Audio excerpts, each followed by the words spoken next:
அனைவருக்கும் வணக்கம். தமிழ்நாட்டில் பிரபலமாக இயங்கிக் கொண்டிருக்கும் ஒரு தனியார் செய்தி ஊடகம் சாதிவாரி கணக்கெடுப்பு குறித்து உங்கள் கருத்து என்ன என்று மக்களுக்கிடையே ஒரு கருத்து கணிப்பை நடத்தி அந்த கருத்து கணிப்புக்கான வீடியோ தொகுப்பை அதனுடைய சேனலில் ஒளிபரப்பியிருக்கிறது. அதையும் நான் ஆர்வத்துடன் பார்த்தேன். அதில் பெரும்பான்மையான மக்கள் சாதிவாரி கணக்கெடுப்பு குறித்து தன்னுடைய கருத்தை வெளிப்படுத்தியிருந்தார்கள்.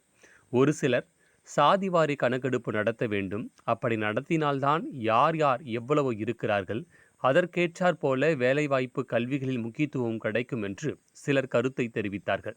ஒரு சில நபர் சாதியே தேவையில்லை, இந்த சாதி கணக்கெடுப்பு எதற்கு, சாதியெல்லாம் ஒழித்துவிட்டு அனைவரும் ஒன்று, அனைவரும் ஒரு தாய் மக்களாக இருக்க வேண்டும் என்று சொல்லியிருந்தார்கள்.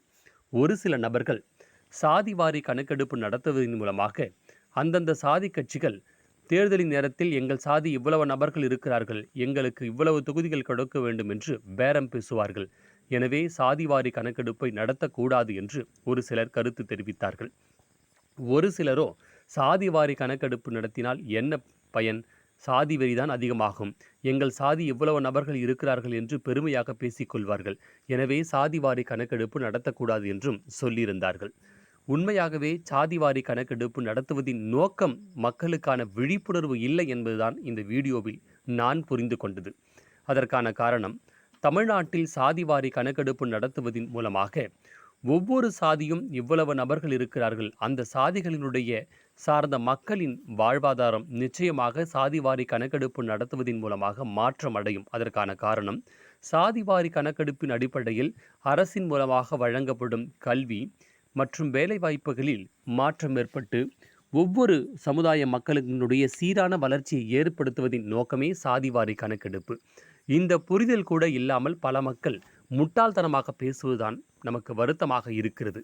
இதையெல்லாம் கடந்தும் சாதிவாரி கணக்கெடுப்பு நடத்துவதன் மூலமாக நிச்சயமாக அனைவருக்கும் சமத்துவமும் சமூகத்தின் முன்னேற்றத்திற்காகவும் வாழ்வியல் ரீதியாக முன்னேற்றம் அடைவதற்கு அது மிகப்பெரிய ஒரு முயற்சியாகவும் தொடக்கமாகவும் இருக்கும். ஆனால் இந்த புரிதல் இல்லாமல் சாதிவாரி கணக்கெடுப்பு நடத்துவதன் மூலமாக சாதி கட்சிகளினுடைய தொகுதிகள் பேரம் அதிகரிக்கும், சாதியை பெருமையாக பேசிக்கொள்வார்கள் என்று சொல்கிறார்கள். நான் கேட்கின்றேன், இத்தனை நபர்களும் சாதி சான்றிதழ் இல்லாமலா வாழ்கிறார்கள்? தன் சாதியை தூக்கி சுமப்பதே கிடையாதா பெருமையாக? இன்னும் தெளிவாக கேட்கிறேன், சாதிவாரி கணக்கெடுப்பு நடத்துவதில் திமுகவிற்கும் உடன்பாடில்லை, அதிமுகவுக்கும் உடன்பாடில்லை, பாஜகவிற்கும் உடன்பாடில்லை. பாஜக சாதிவாரி கணக்கெடுப்பு நடத்துவதில் ஏன் உடன்பாடு இல்லை என்றால், அனைவரும் இந்து என்று ஒருங்கிணைத்து இந்து ஓட்டுக்களை அறுவடை செய்ய அது முயற்சி செய்கிறது. திமுக சாதிவாரி கணக்கெடுப்பு நடத்திவிட்டால், வன்னியர்களுக்கு இடஒதுக்கீடு கொடுத்து விட்டால் நாம் அனைத்து சாதியவர்களுக்கும் எதிரானவர்களாக ஆகிவிடுவோம் என்று பயப்படுகிறது. அதேதான் நிலைதான் அதிமுகவுக்கும். பாமகவின் ஓட்டு வங்கி வேண்டும், பாமகவின் கூட்டணி வேண்டும் என்று மட்டுமே 10.5 உள்ளிடஒதுக்கீடு வழங்கியது. உண்மையாகவே வன்னியர்களுக்கு நல்லது செய்ய வேண்டும் என்று அதிமுகவுக்கும் எண்ணமில்லை. எனவே அனைவரும் சாதியை வைத்து அரசியல் செய்யவில்லை. அதிமுக, திமுக, பாஜக போன்றவர்கள் சாதிவாரி கணக்கெடுப்பை விரும்பவில்லை. சாதிவாரி கணக்கெடுப்பு நடத்துவதன் மூலமாக உண்மையாகவே தமிழ்நாட்டில் அனைத்து சாதியினர்களுக்கும் முக்கியத்துவம் கிடைக்கும், கல்வியிலும் வேலைவாய்ப்பிலும். இதை ஏன் உணர மாட்டார்கள்? இந்த இளைய தலைமுறையும் உணரவில்லை, பொதுமக்களும் உணரவில்லை என்பதுதான் வருத்தமாக இருக்கிறது. சாதிவாரி கணக்கெடுப்பின் முக்கியத்துவத்தை அனைவரும் முதலில்